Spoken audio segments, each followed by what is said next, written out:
Welcome to the Journey to Fulfillment podcast. And tonight I have a special guest with me. His name is Gez Perez. Welcome. Hey, Pauline, it's such an honor and I'm grateful to be here, part of your show. Yes, and I know we've both been really looking forward to this. I've heard a little snippet of your journey prior to this, but I'm really, really excited to just dive into, all things transformation and growth with you. Yeah, 100%. I'm all Yeah. for that. I'm all for transformation. Let's get it. Yeah, let's get it.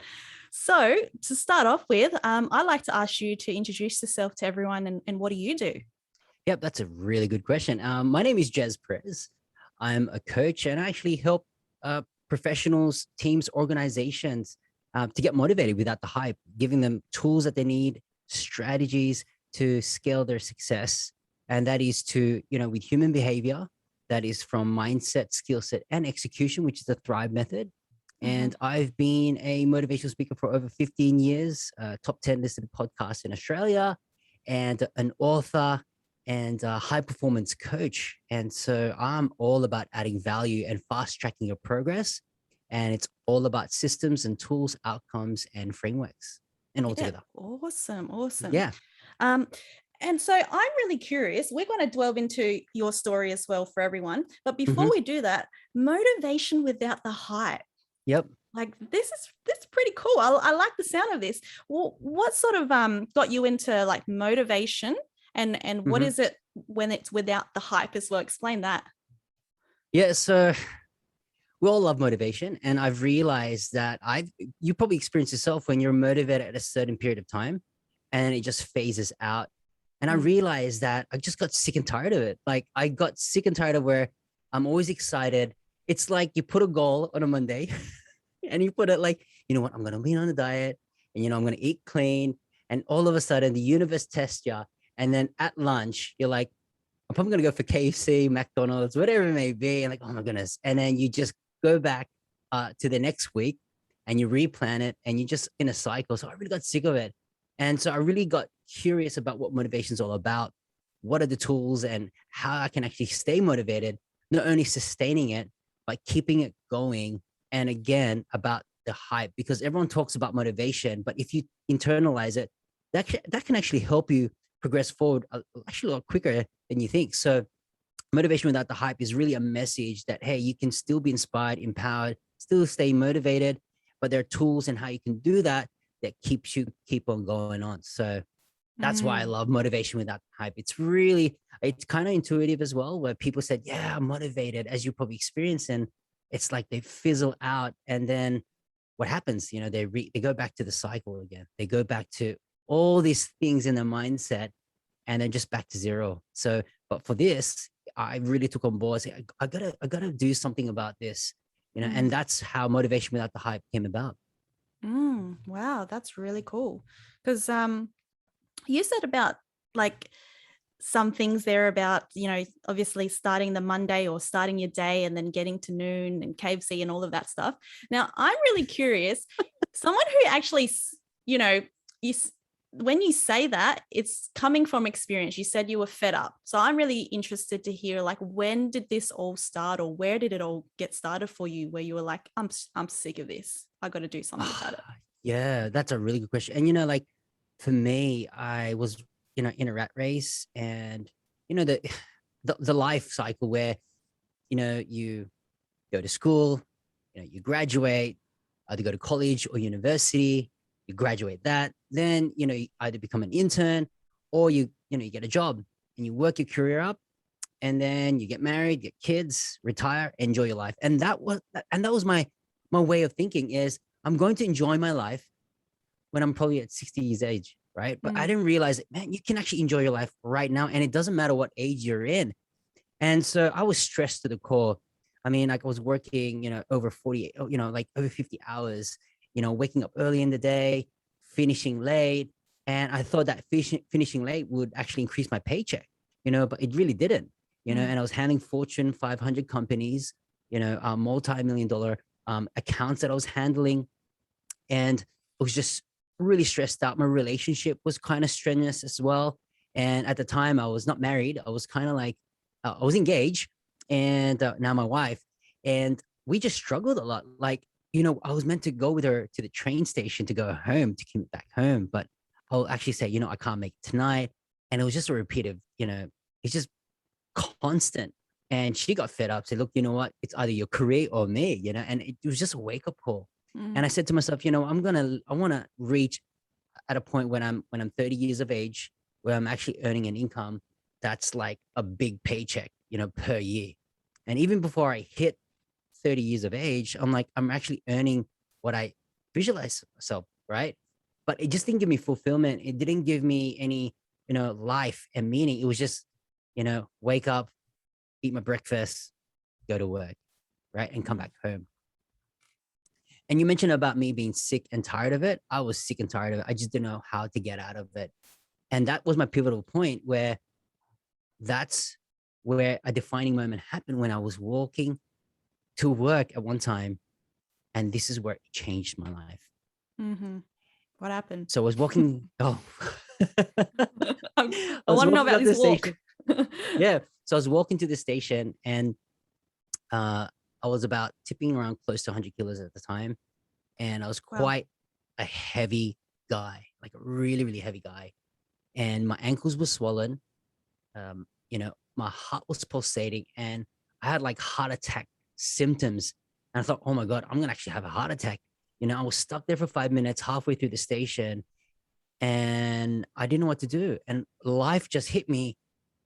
Oh my goodness, I'm probably not going to get married. I'm probably going to die. And all these negativity mindsets start to kick in. And I was just there in that moment. And I said, I got to change my life. And it was that decision of not turning back. It's just that inside of you where you kind of hit that point of there's no turning back. And you hit that point where you're just in surrender. It's like, I give up, Mm-hmm. and I didn't want to live that life anymore. And I had bad eating habits that lead up to of that lifestyle. You know, um, Mm. I'm really ashamed at the time and had so much guilt. It's like, when you're happy outside, but then you're not inside. It's like you Mm-hmm. put on a show that everything seems to be okay, but then you're not, and like in this podcast show, I'll get real with you, like this is just being me authentic, and not really trying to cover everything else, but just being real with you. And I went, even before I go to work, like sometimes I could take commute to the station or commute to the office, but I had bad eating habits. So I'll eat breakfast, and then I'll go to work and I'll eat breakfast again. I'll go to McDonald's, I'll get a sausage and egg McMuffin meal and a large Mm. coffee Wow. every single morning. And I'll make sure that no one sees me in the parking lot and I'm stuffing myself with McDonald's, right? Mm-hmm. And that kept on going. And not only that, for dinner, every night I would have choc chip vanilla bulla ice cream. Now, if you haven't had that, That man, you're sounds missing. amazing. Yeah, exactly. But I had that every night. So it would be like a 2 liter tub, and I'll have about like half of it. Mm-hmm. And I'll have like 3 tubs probably per week. And I'll just scuff myself with ice cream. And I call it stress eating for me. It was just really tough. Stress eating. Okay. So were you actually, I mean, at the time, Mm-hmm. did the bad eating habit, um, was that due to the stress, like you said, or is it something that developed over time because of, like it felt good to you? Yeah, bit of both. I was stress eating and it felt good. And it was just Mm-hmm. my self indulgence. But I didn't realize that we just went over the limit. And I just didn't want to live like that, like, and just thinking about it, like, how could I live in that lifestyle? And Mm-hmm. I know there's so many people that are listening right now that have certain things that's hidden in the closet, like a skeleton in the closet. And I wanted to just give that up. I wanted to give that life up because I don't want to be that person anymore. And in fact, not only had bad eating habits, I was, for me, it was like KFC, Portos, Domino's, Pizza Hut, you name it, every fast food chain, I'll be scoffing myself. And then, not only that, I'll go to parties, I'll eat dinner, and I'll eat again. Mm-hmm. So So it wasn't just the work, like it wasn't just the, having a bad week or whatever it is, and then I'll just eat bad. It was actually something that you were doing socially as well. yeah, absolutely. Yeah. And I'll have like 3 plates, and I just can't believe it. Like, rice is nice with spice, but it came my lifestyle, like rice for breakfast, lunch, and dinner. I don't know if it's an Mhm. Asian thing, but for me, it was like, I gotta have rice, no salad, no greens, just chicken or meat or whatever it is, just with rice.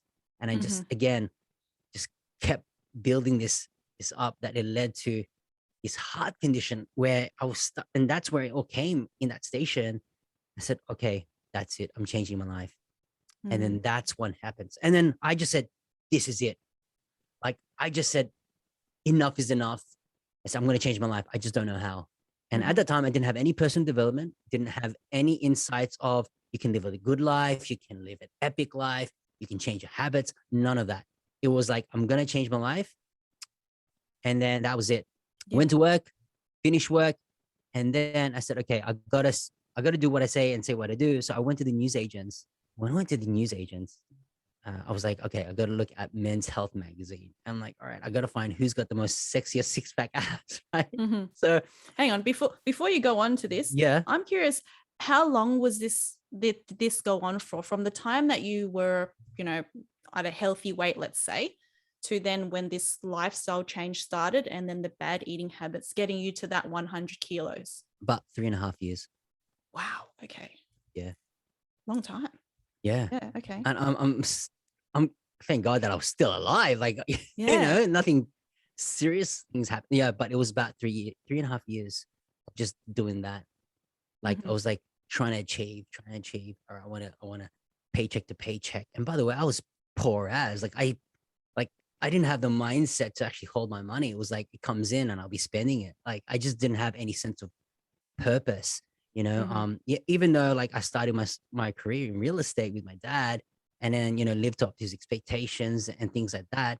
I moved on to other greater things, but it was just why like I worked so hard, but then I don't have any direction, didn't have any sense of meaning in life. It was So just, you're kind of like a lost soul, pretty yeah, pretty much. much, yeah. Yeah. Yeah, Yeah. like just doing things, and out of this, I was just dictated by people's opinion.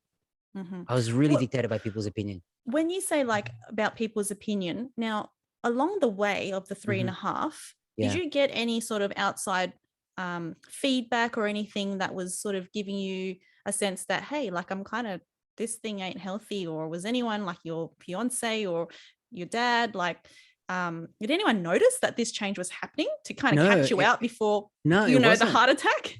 No, no, they weren't, because obviously, as Filipinos, they love to support.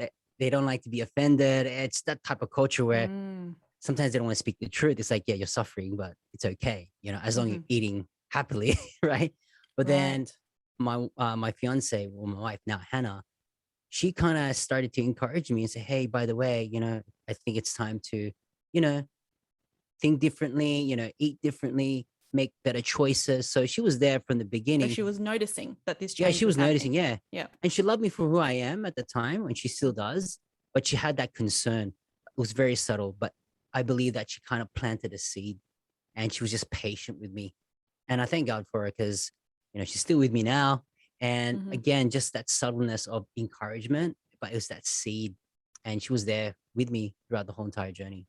Mm, yeah, right. So it's kind of like even your environment was supporting you in a sense that throughout this whole process, no one actually said that there was anything wrong. Yeah. But obviously, then your fiance at the time then, planted the seed. Yeah. Um, but yeah, I I had a guess like different that's crowd. why you kind of kept going Yeah. until it came out of control. Yeah, and then I had a different crowd. I had a different type of people. It was just a different environment where I kind of like hit the lid, and it's okay to be at that contentment. But I Hmm. know I wanted something more. I knew there was something more. I just didn't know what it was.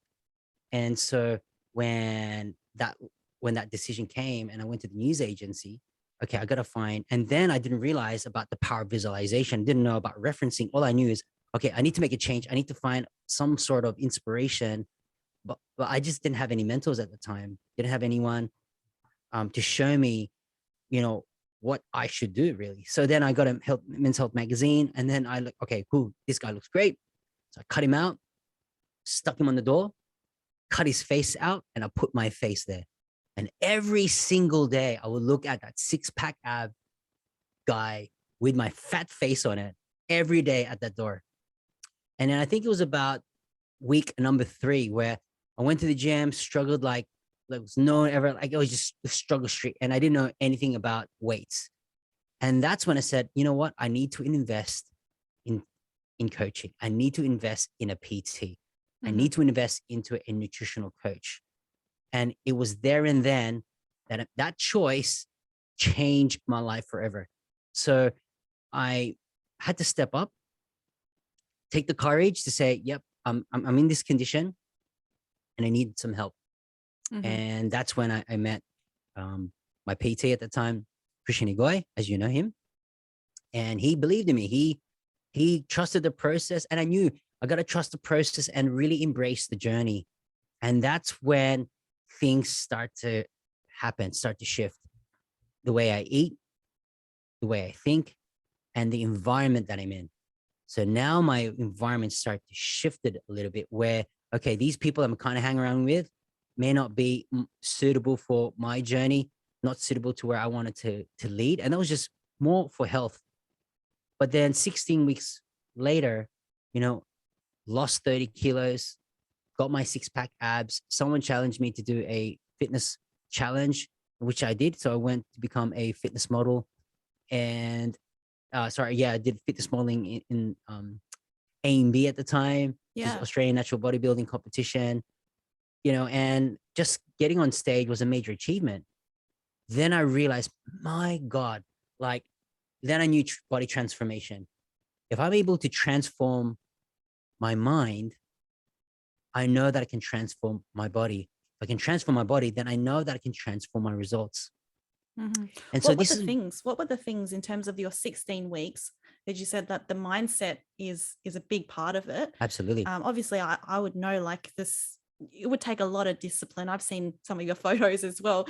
It would take a lot of freaking discipline to be able to, you know, manage the way that you're eating, like really, you know, there's so many things that are tempting, plus go back into the environment you were in as well. Where there was a lot of contentment.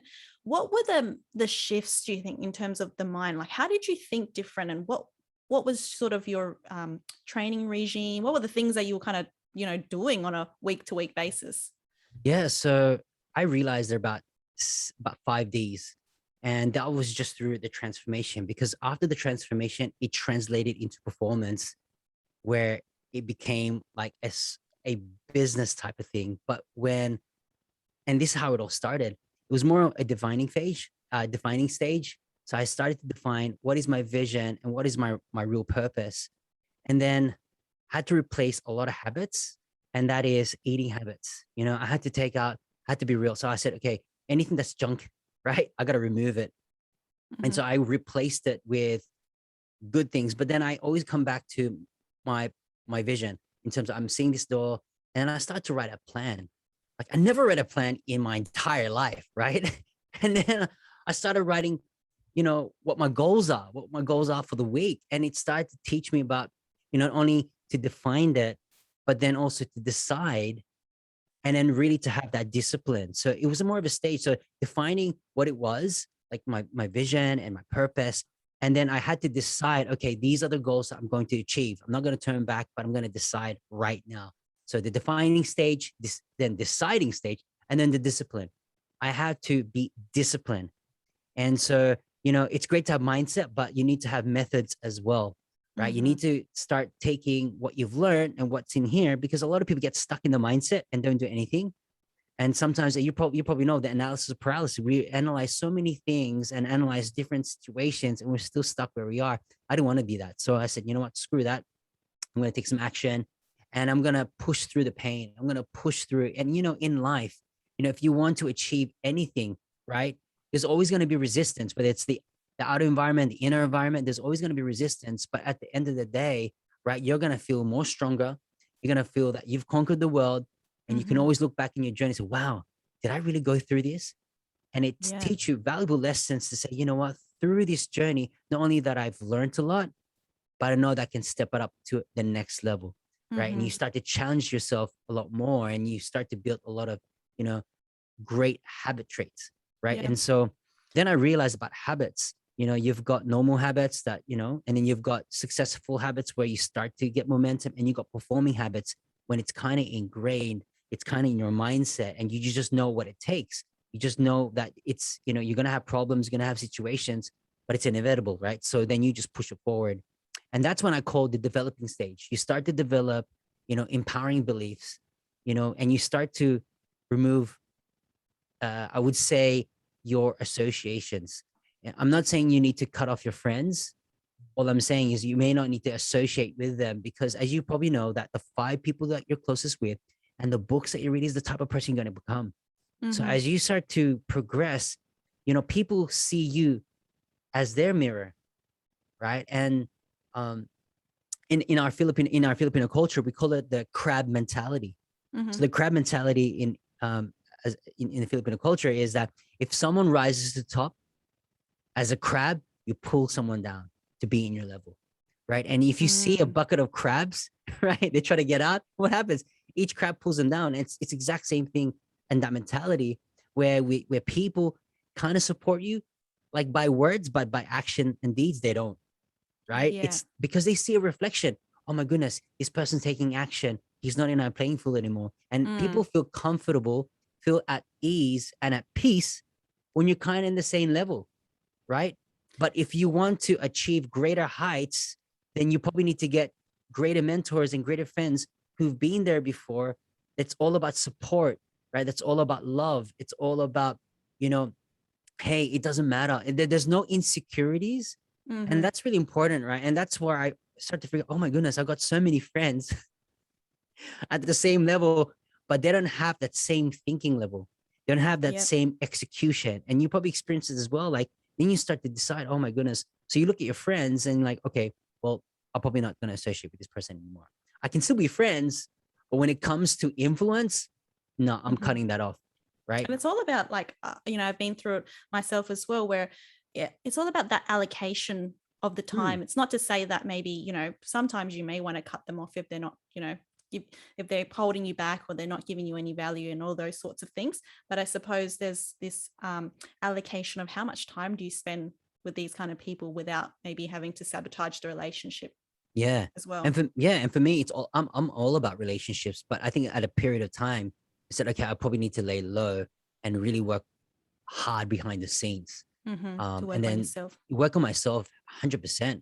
And I realized that in order for me to perform at a higher level when it comes to my career or my business, health is the most important part, because, you know, everything that you do, I mean, like if you got a sore back or you got, illnesses or whatever it may be, touch wood, doesn't happen. But then how can you perform at your best? How can you serve someone at your best if there's some, you know what I mean? So it's our Mm-hmm. responsibility to really take care of our health. I didn't realize that until it actually hit me, and like, oh my goodness, I got to change my life now. Because you And are the so driving engine. So if that sort of starts to deplete, then, the performance suffers as well. absolutely. And then that's when not only the developing stage happens, then you got the determination stage where you do a follow through. So what happens when you achieve your goals? Right? And I've seen it many times where people achieve the goals and they either go backwards or they remain stagnant. But if you want to improve constantly, then you need to have a follow through plan, right? So, okay, great. I achieve my goals. What's next for me? Mm-hmm. Right. And so I start to figure out the pillars of life, love, wealth, health, and happiness, and your spiritual life. And it was out of whack. I would have, great health, and then my relationship may not be where it needs to be, or my financial, status, man, it was suffering. I didn't know how to plan, didn't know how to budget. Like I was losing so much money, and I had to rein it back to say, you know what? If I was to rate 1 to 10, 10 being awesome and one being totally crap, I would say 0. Right. And so I had to really reorganize my life Mm-hmm. and get back where I need to be, where I'm actually called to be, where my purposeful life, meaningful life. But it's through that journey, but it was actually that decision. And so those who are listening right into this podcast, you got to decide right now. And I encourage you right now to decide for your life, not tomorrow, not next week or next year. You got to decide right now, because your decisions will always determine your tomorrow. Your decision will always determine your outcome. And so, I always say it to everyone, that's listening right now, that your breakthrough does not happen by chance. It really happens by your choice. Your Mm-hmm. breakthroughs and your successes and everything that you want to attain in life, in business, or in your career happens by choice, never I by really like chance. that you've mentioned about the choice, because I think within that, when it comes to the decisions, is that everything that, like, this is my philosophy, is that everything that you have, or your life currently where it sits right now, is a Mm, sum of all the decisions that you've made up until this point. absolutely. And yeah, and that's the life that you're living right now. So I want to go back to this point that you said. I mean, there's been so much change on your journey. Hmm. And I want to go back to the discipline, because Yeah. it takes a lot, like, for someone to have to, figure out the financial side and really just reorganize their life. It's not just like, I mean, you say, like, yeah, we just got there, like, I've made the decision and then we just reorganized it, but I know that it takes a lot more. So can you talk us through, in terms of, like, not only, I mean, the habits or the discipline side of Hmm. things, not only the eating, but what were the habits that you had to change for yourself? A play by play of Yeah. certain things that were catalysts for your biggest changes. Yeah. So I'll be open and honest.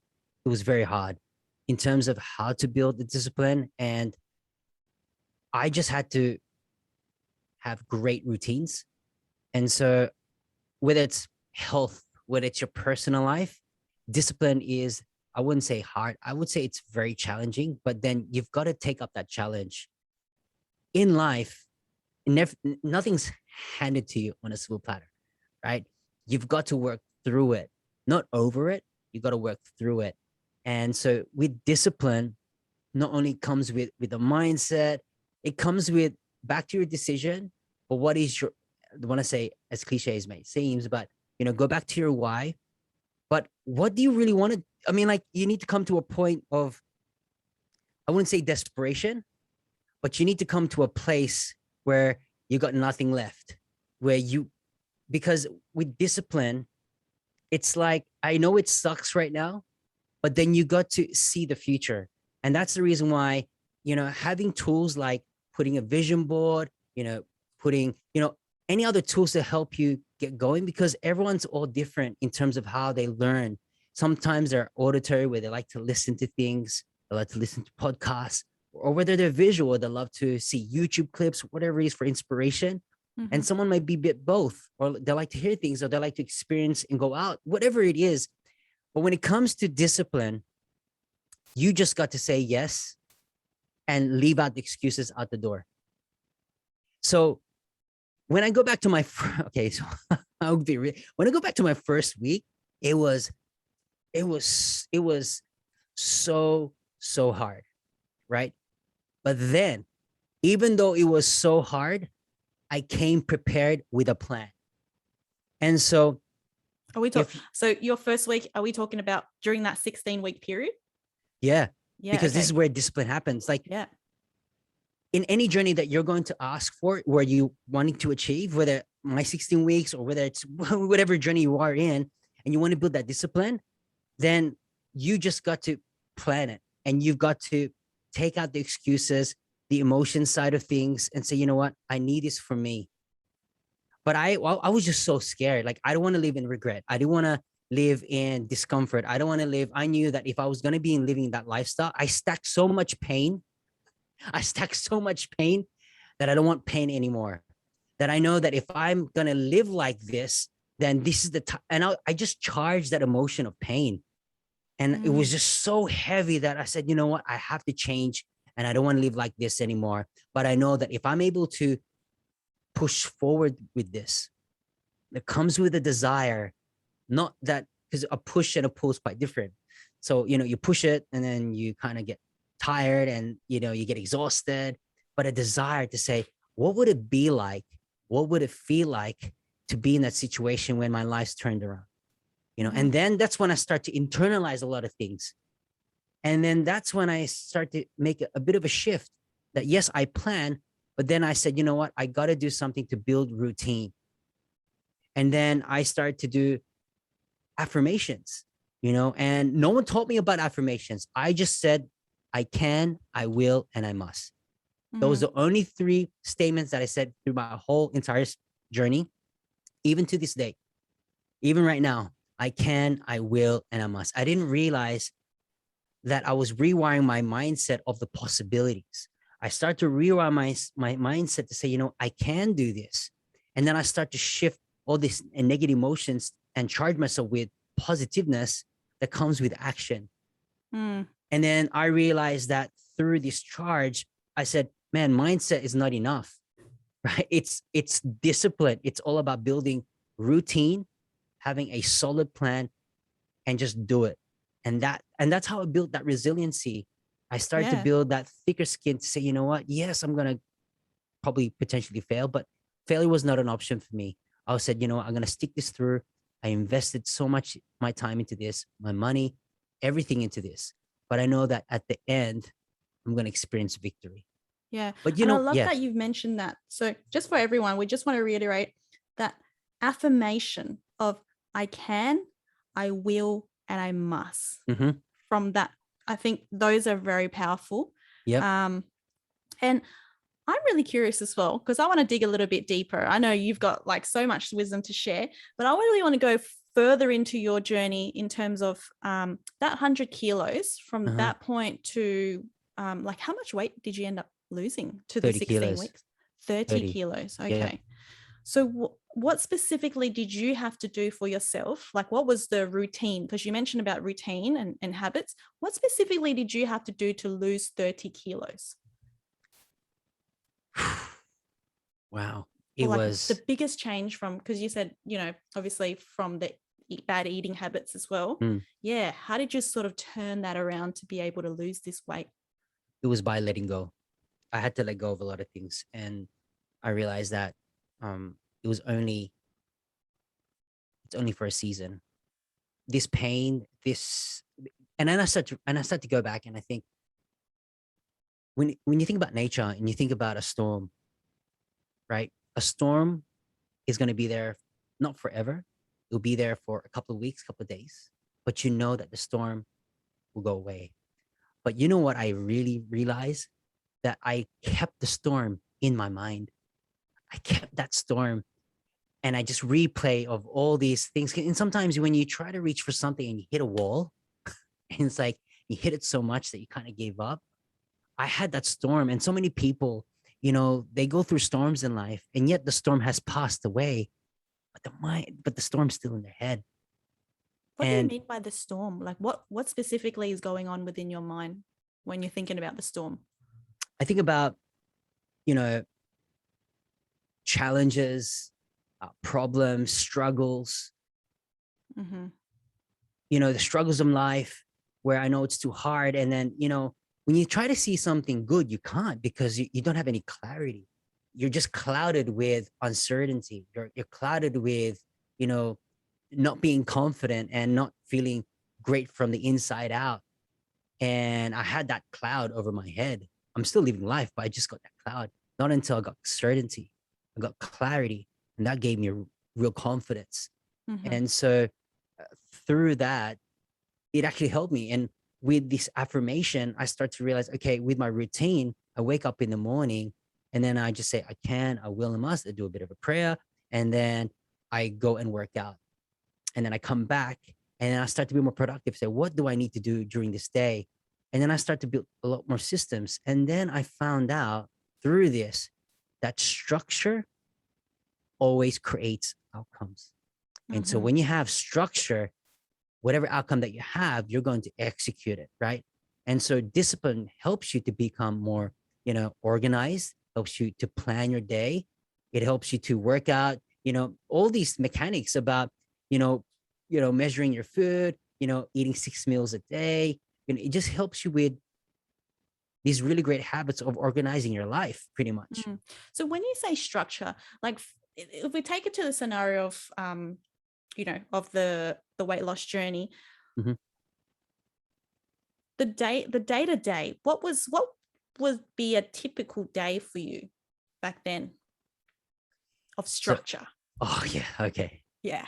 Yeah. So as a project manager at the time, you've really got to get organized. But then if you're trying to take out a lot of flames and a lot of issues, and I was just really reactive. I wasn't really proactive. But when I start to insert discipline about how I can structure my day, I start to take a lot more effort and to really plan out my day. Yes, I know things might come out of haywire, but then I was able to get control. And then I realized, hey, if I'm able to do this, then I'm able to structure my destiny to say anything that I put forward. And then an insight came to me and said, if I speak to my future will come to me. When I start to speak it out, not only with affirmations, I start to everything in my whole fiber being start to align to what I say, right? It's like, now I'm not being religious or anything like that, but God's the creator. We are his creation, but then we are creative. It's like God didn't say, hey, Adam, you know, build a table, right? Mm-hmm. Right. You know, Adam got the wood and built the table himself, right? That creativity. And so if we're able to speak things into existence where we speak creativity, everything in our fiber being start to align into our subconscious mind. And that's when I start to, man, that's why, I'm a success. I'm going to get this done. I'm productive. And everything start to fall into place where I start to execute to what I say. And then everything's all charged up. So every morning, I start to build a system for myself where I plan out not on the day, I plan everything on a Sunday, right? I plan Mm-hmm. everything from Monday to Friday, and I start to plan out, okay, what are the 3 targeted areas that I need to complete on that day? And then I start to insert personal development. I realize that, the greatest investment in your life, man, is personal development. You can have assets, you can have investments, but if you don't have personal development, because you are the asset, you turn things into substance. When you go into a room and man, you can make things happen, right? You are an asset that can turn things into profit, right? Mm. And so then I start to figure out, okay, wow, okay, I'm really looking after my health. Then I start to think differently in terms of, okay, what can I do with my career right now? Why do I need to suffer? Because, statistics say that 70% is spend time at work, right? Or in your business. So if it's 70%, are you gonna be happy, or are you gonna be sad? And so I start to shift myself from not being a victim of, I hate this work, you know, um, pay sucks, my managers, like a like a micromanager. But you know what? Ever since I've gone through that mode of, you know, turning things around with discipline and habits, I turn myself into gratitude. How does that work? I was like, Yeah. I'm grateful for my work because it pays me. And I start to realize, oh my goodness, think about all the other parts of the world where they're craving for a job like this, where people are earning not as much as I am. They weren't, they're earning pennies, but I'm earning, as much as they are. Yeah. Then I start to shift of gratitude, and then I'm like, man, I'm loving my life and I'm loving my career. And then I start to realize, man, I can actually make things happen. I might be, if I can see myself as an asset, man, I can actually earn a lot more money. And I start to put myself in career progression to say, you know what? I don't need to stay where I am. I can actually grow into this. Yeah. So And it that's the was, thing, is when you shift your attitude to gratitude, that's where the energy yeah, shifts, right? yeah, That love rhymes. that. But yeah, that's where the energy shifts, and then you're able to exude that within your life and make the change as well. Absolutely. But for you at the time, Mhm. in terms of shifting the routines, creating this structure for yourself, at the time, I mean, you said that you weren't fulfilled Yes, in your career. Was yes, that right? yes, Yep. yes. Did you make a change as well? Like, was it coinciding with the weight loss? Did you lose the weight, then you made a change, or was it all happening at the same time? It was all happening at the same time. Right. Yeah. Talk us through, I guess, making that shift. Like, what were the what did you do first, and then did you change jobs, or yeah, what happened there? Yeah. So at the time, when I was going through that weight loss journey, I started to really reflect, and then I started to really internalize, okay, my health sucks. All right, cool. I'm getting that. I'm getting into the habits of turning my life around. Then I start to realize, I'm earning money, but I'm not saving money. I'm just kind of in the rat race. And then when it comes to relationships, it's just about everything start to pile on me. But I was just happy that I'm actually looking after myself. I'm actually looking after my well-being. I'm no longer a victim anymore. I'm actually taking responsibility. I'm actually taking ownership of my life. But before it was, I was dictated by people. Oh, Jez, you should be this, you should be that. I love my parents. They say, oh, Jez, become, start your own real estate agency. That's what you want to do. But I said, Dad, that's your dream. It's Mm-hmm. not my dream. Right. So I was just dictated by, oh, Jez should be this. And I just follow with the flow. Not until I realized that, no, I'm not going to be dictated by people's opinion. I'm actually going to be dictated to what I want in life, that I know I can get better and do what I'm really great at, what I love to do. And that's when I start to channel back to, back in my teenage years where, being part of PCYC, doing a lot of, motivational talks, like pep talks here to younger kids. So I start to go back into that where I kind of gave me fulfillment. Like, wow, it just gave me joy and not just happiness. It just gave me like something to live for. Mm. And while all this it was happening in my transformation, I had to make some decisions. Okay, all right, I'm going to be here in this career for a little bit, and then I'm going to shift over, and I want to do something that's better. But it was only till I got results that's when I start to make the change to say, you know what, all right, let's change careers. Let's do what I love to do, and that's coaching. But Mm-hmm. I didn't realize that at the time. It was kind of like foggy for me. It was like, okay, but I started to get people start to come to me and like, oh, just how do that, and I start to like to get more involved, and through that, that's when I start to think, okay, it's not just the mindset, it's not just the skill set, it's not just about taking action. It's about are you really fulfilled?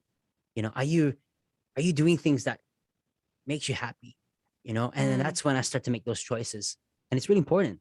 We only have one life to live, and so we got to make that count, right? And Yeah. I realized that, oh my goodness, 5 years, like what I'm going to do in 5 years, right? And I look back, and that's the reason why I say I can't change my yesterday, I can't change the past, but I know that I can change my destiny now. The Mm-hmm. decisions I make right now, I can change that. And that's the So what advantage and opportunity I what have. ended up changing for you in terms of like once you realized your fulfillment, and that was in the coaching side and you were going through transformation yourself, um, what changed in terms of the way that you were living or the way that you were working or financially? Like how did things shift for you? The big shift was that my surroundings. It was the environment that I'm in. Mm-hmm. That kind of catapulted me to the next level. Is the people I was with, because their language, the way they rewire their mindset, the way they speak, the way they view things on life. I kind of got a new crowd.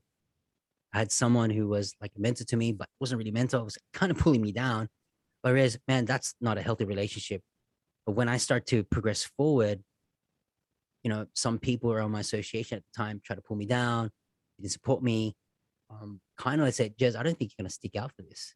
And now, 7 years forward, I'm still standing, right? And I was just compelled with value. I was just compelled with fulfillment. I just compelled to, what can I do to change someone's life? It was just more of service. I wanted to Mm. serve someone. I wanted to, make an impact, one person at a time to the mass. And I was just compelled just to give.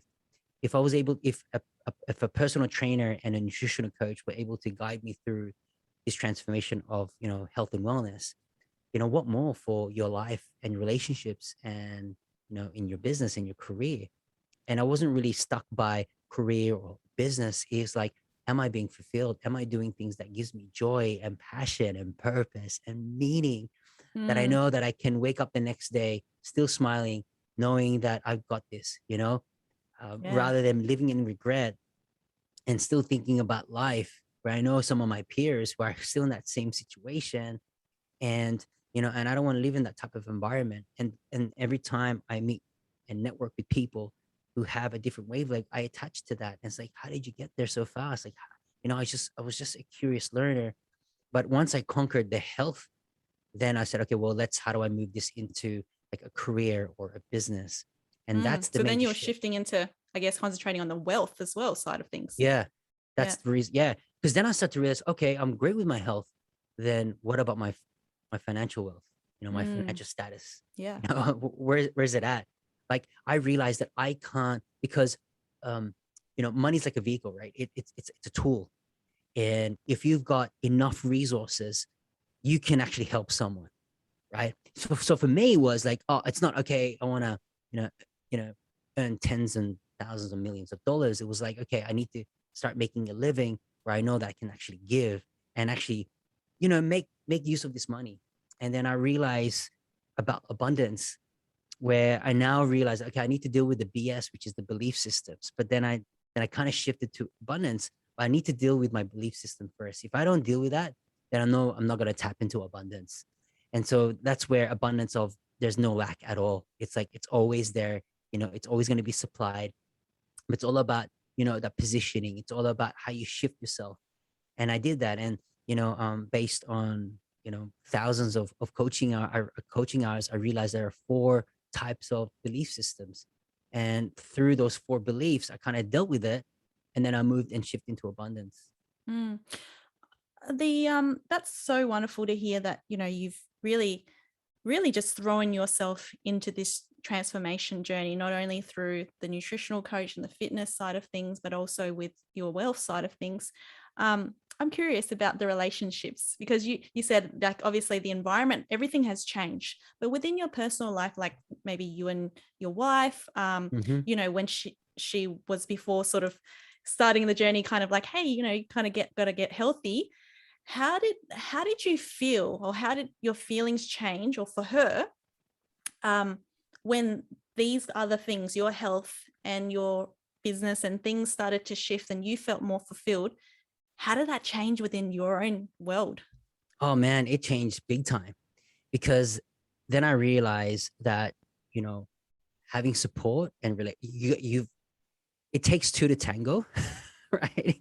It takes two people to work together. And with Hannah, she kind of supported me along the way. She said, "Yep, if you want to do this, I'll support you."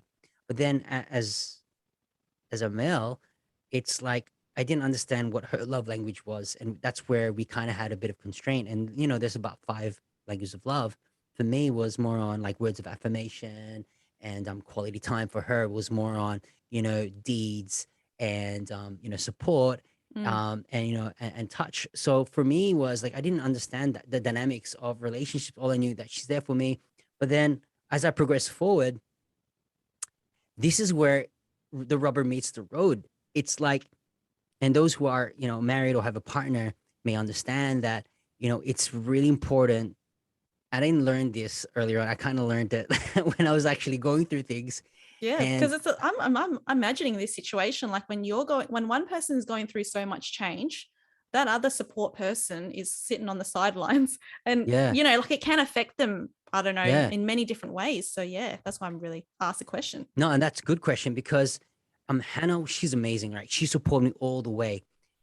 But there was a point where when I started my business, that's when the rubber really meets the road. So through this transformation, she was there for me. She supported me. She loved me. Awesome.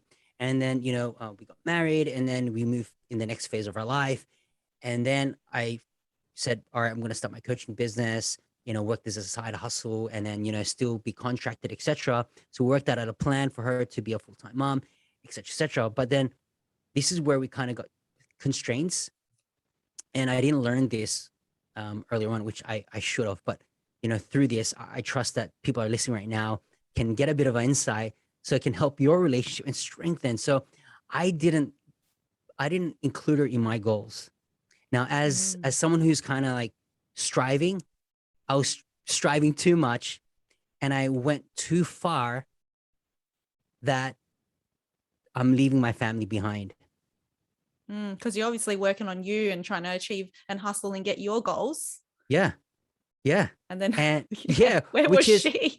yeah, exactly. And that's when problems start to arise, where it's all about me. It's all about, yes, I'm getting successes, but where's my family? Where is Hannah and my newborn kids at the time?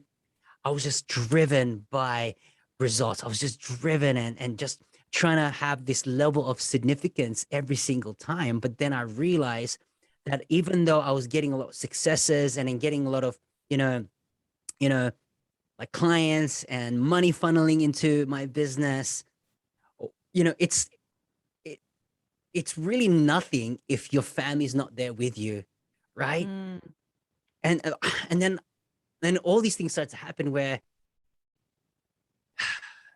Yeah, I'm just being real because I'm just going back to the times where, and I actually coached many people in these situations before because it actually saved their marriages. And a lot of people, either you're male or female, if you're in a business and you've got goals, my suggestion is to really talk it through to your partner and spouse. Really got to talk to them and be in alignment, because if they're not, I'm telling you, you're going to lose them. And as open and honest I am in this podcast, being real to your audience, is that it's really important to have that teamship, that unison. And so yes, even though Hannah, and that's when I plugged everything with Hannah. It's like I plugged in with my wife. It's like, all right, for our yearly goals, let's work our goals together. What type of areas that we need to improve? Okay, how do we improve our relationships? And so we purposely did date nights. Like I was so driven by business that I left her behind and we didn't do anything. Right. It was just about me and how I can, and the excuses was, I'm doing this for the family. Yeah, I'm doing this for Mm. you. What a Easy load to of do that, isn't it? Because I mean, as well, because you're a male figure, there's that mm, sort of strive for, support or financial support, and that's important, and you wear that on your shoulder every day. But then maybe like it depends on the partner as well, whether they're aligned to that. yeah. Yeah. And so I didn't want to do that. And so like I said, okay, let's do some date nights. So then we purposely, I made an effort because, you know, I had to initiate. It shouldn't be her, right? For me, as a male, we got to treat our wife and our partners as queens. You you don't understand how much support they have for you. I mean, like they've got so many things around their head. They've got like, you're probably thinking about 20 things of questions you want to ask me. For me, I'm only going to answer for one, right? And so, and I see as your partner and your spouse uh, as the protector, right? And she'll do everything to protect her. She will do everything to protect the family, protect, the relationship. They do much effort, and you don't realize how much energy and how much thought and how much love and care and support, right? And it's not until you actually realize that and you're going through some situations and you kind of pull back. And that's the reason why I respect, wives and mothers and the opposite sex, because they got that caring nature. And as a male, as a husband, as a father, and as a partner, it's really important to really nurture that and really make it. And again, it takes two to tango. And so everything I do, she needs to be included. Every decisions that I make, everything that I do in my business, she's Mm-hmm. included, right? I feel that she's more of the CEO than I am. But the only thing is that you need to work together, like in partnership. And that's how we started to work really effectively. And I start to get a lot more peace in my heart. And that's why it gave me so much energy, because now I don't need to be worried. I don't need to say, oh, by the way, there's nothing to be hidden, Mm. right? Yeah. And there's Being so many, transparent in your relationship. how many people are not transparent in the relationship, right? And that's one of the pitfalls that happens in a lot of constraints in the relationship. And I'm only speaking from experience. I'm only speaking to what I've experienced. But putting her with me on this journey, we made it the goal together. We made our dreams, our visions, everything we put together. And now like our relationship has been such a delight, because it's got so much understanding and so much light into it, where I can talk freely with her rather than be constrained or controlling or whatever it is. And I think that's how I improve and say, okay, if it's date night, let's put some date nights. But it was more in the relationship of quality time and understanding with each other. Say, and earlier on, back then, I wasn't really domesticated. Like I kind of let her do the job, Mm. but that was, and again, no, I don't know if I'm touching a lot of This is good, man. points, This is but some like things that, I'm sure that a lot of people that are beginning the journey or to wealth and all that stuff face. So it's great that you're talking about this. yeah, and like I had to step up as a man. Like I had to step up as the leader, but I had to be supportive as well. So I need to also do things in the house. I'm talking truth now, Mm-hmm. and So you got don't to get me. play that role as well. Yeah, of course, you got to be that support, and I think that's why we work so well. Like I may have my my weaknesses and my challenges, but she complements that. She understands that. But anything she is, that's why I get to understand her. She loves acts of service, and so if she loves acts of service, I'll service that. If she needs help around the house, I'll do that. Like there's nothing wrong in being domesticated and help around the house, or even cook, or Mm. things like that. But it's really important that at the end of the day, you got to hold on to your relationships, like, and I don't want to be one of those statistics where we're divorced, right? I don't want to have that. I want to live a life where of encouragement that, you can still have a lasting, fulfilling relationship, right? But there's work to it, right? And it's not a bed of roses. Let me tell you, relationships and you being married, it's not a bed of roses, right? You're still working it out, Yeah. but you do it together. Yep. Give us a little insight with your family as well. Yep. Because I know you're a family man, but to sort of give everyone a picture of the magnitude of the situation you were in as well, because I know you've got Hannah. Yes. How many kids are added to this family as well since you have now? I have 3 kids now.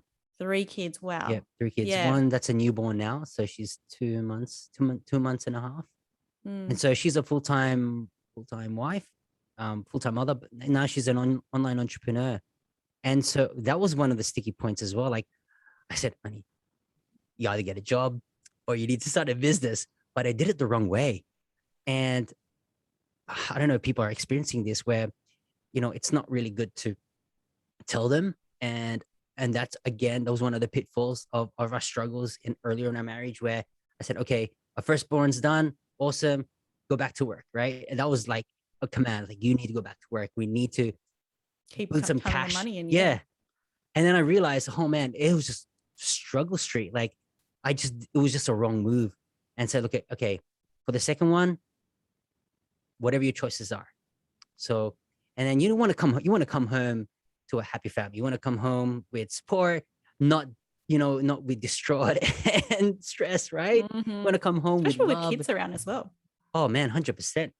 And so how does a spouse or partner really inspire someone to unlock their unique brilliance? Especially because you're a coach. So then Which is worse, that right? would be, like, I'm just thinking, like, yeah, you would want to like kind of coach her into it, but then because she's your wife, like, there'd be some challenges with that. Well, she doesn't want me to, because don't you ever use that coaching question on me. Don't ever, back then,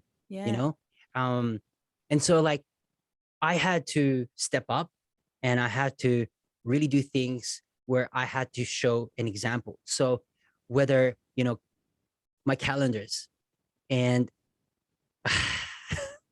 guys, if you're listening right now, you need to talk through to your partners about calendars. You got to be upfront, no hidden surprises, no last minute. It's like, and that was the early struggles as well. Like, now I share my calendar with her. Like, I know it may sound so silly or sound so simple, but let me tell you, like, because as yourself, you got 10 things that's going in your head, and you're thinking of every scenario, everything of the future, the present, and thinking about the lessons learned in the past, all combined into one, right? And so this is where partnership happens. And so I always let her know what's happening along the week. I synchronize with our calendar so she knows, it gives more confidence. And then she start to see living of what I'm actually doing to level up in my life. And that actually inspired her to start her own business. And no longer was I telling her. That's amazing. I was actually showing her. But it wasn't a way where I did it with awkwardness. It's like, okay, I got to make sure that I look after her. She's onboarded, everything like that. I just had to live my life with example and actually do the deeds rather than just telling her. And now she's more inspired. She's an online entrepreneur now. She's a digital marketer as well, and she's kicking goals, right? And I didn't have to do anything. All I had to do was support, but then I had to be an example to set the tone for her and show her the possibilities, that it's not, you know what I mean? And she saw that and she goes, okay, wow. And through these learning journeys of improving a relationship, I find relationship is number one, right? You can throw my business away, you can, whatever it is, but relationship is key, because if you lose that, you lose everything. And I've seen it happen, and you probably heard so many stories. And I've coached a lot of people who are in business and entrepreneurs who are kind of in the brink, right? Or were able to rescue, their marriage, were able to rescue their relationship and really go back to their first love. What is your first love? What is that experience of the emotions, and really doing the, and it's not just the woman, right? Also the men needs to play their part. They need, as guys, even though we got one tunnel vision, but we need to be more, thoughtful and really think ahead and be, I always say, you got to be the man with a plan. can you imagine, right? As a lady feeling like, wow, he's got everything covered, like from the T, right? You just feel like you're secured, feel like you're a woman, feel like, wow, this is my man, right? Mm. And as a man, it's like, yeah, I'm the man with a plan, right? And you want to build that, you want to build that relationship. And if you really want to be successful, it's, and funny to say, funny, the funny thing is, like people say, is that every success of a man is always a woman behind, right? A lady Hmm. behind, and also with the fall as well. But when you have a woman and that's why it's really important to look after your queen. Really important. Especially, Um, yeah, it's fine, I suppose, if you're single and you're hustling and you're working on yourself, by all means you go all out to max yourself out. But yes, then especially some, like you've been the leader of example in this conversation in your life as well, that like if you do have a relationship, you've got to nurture that along with your goals and team up, lead, so that you can both push each other forward as well. absolutely. Otherwise, That's important. if that pillar, the relationship pillar in your life that you come home to, like if that falls apart, everything else kind of falls apart as well. Your health, Yeah, your wealth, like what is it all for? absolutely. Because all you be thinking about is stress. You think about, I gotta I gotta put out the fire. It's just not worth it. Like the emotions and the things like that. So as a man that's listening to this, find ways in how you can improve your relationship. Do a simple rating scale, right? Out of 10, 10 being awesome.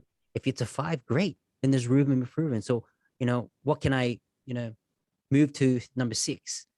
Being thoughtful, doing something that would make their day, whatever it is. But it's really important. Relationship is key because that's going to propel you to your business, your career. And when you have that support, and yeah, if you're single, awesome, you know, rock on, like hustle hard, do everything you can. But the same token, you want the best, right? And so, like, don't just, as a single, if you want your dream, partner, man, you really gotta, gotta, that's You a got to different conversation. prioritize it, I think, as Yeah, well. Like, because if you're just, there are people that you just only just trying to get a status or get rich and all these things, make them, have a body.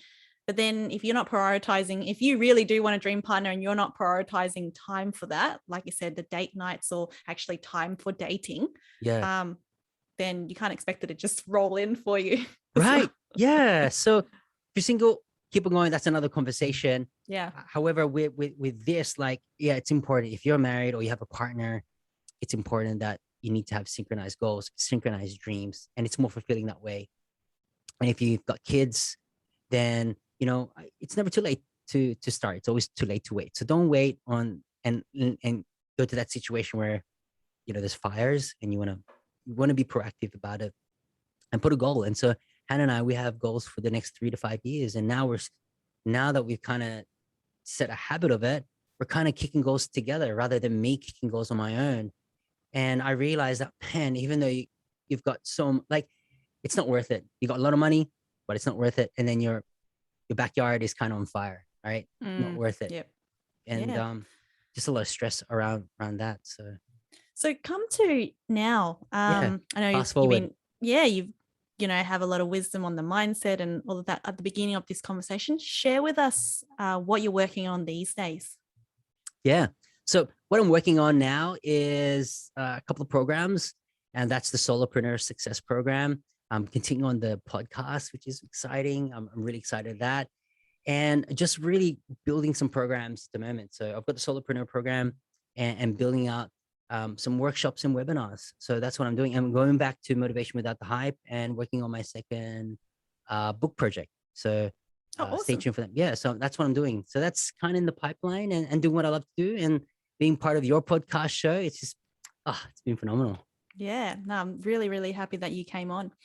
If people want to connect with you or find out more about these programs that you've got going on, where can they find you? Yeah, so I've got all the provided links, jezperez.com. It's got all the resources and tools there. I've also got a motivational app as well. It's available in Apple Store and Google Play. So all you need to do is just type in Gez Perez Thrive and you're going to see that app. It's a free motivation app with inspirational content, video, audio, all that jazz right there for you. And it's for free. So access that. And it's got even got an assessment to assess what your motivation levels are as well. Wow, awesome. I love it when you can actually track this kind of stuff. So Yeah. it's great that you have an app. That's really innovative. Yep, we can just drop all the information in the show notes as well. And I always like to finish off with 2 questions. Yeah. Go for it. And the first one is, because we are on the Journey to Fulfillment podcast, at this stage in your life, with everything that you have learned so far, what does fulfillment mean to you? That's a really good question. I love that. Fulfillment means for me is that you've done everything you can with gratitude. That's what fulfillment means to me. Everything you do with gratitude is fulfillment. Beautiful. And lastly, if you made all the money that you wanted, right? You hit your wealth goals, your health goals are in check, everything is good, right? Your marriage, your family is in an amazing state. However, fast forward to a time when potentially your health starts to decline and it becomes your last day on earth. What would be the message that you want to leave everyone with? This is a really good question. For me is the last word is leave a legacy and do everything that you say you're going to do. Awesome. Thank you so much, Gez, for being on this podcast and sharing all your wisdom with us. Thank you, If Pauline. anyone wants to connect, you can link up with Gez. Yep. And thanks for tuning in. Really appreciate you. This has been so fun. Thanks, Pauline. Appreciate you. Thank you. All right. Thanks. I was signing off. Bye-bye. Signing off.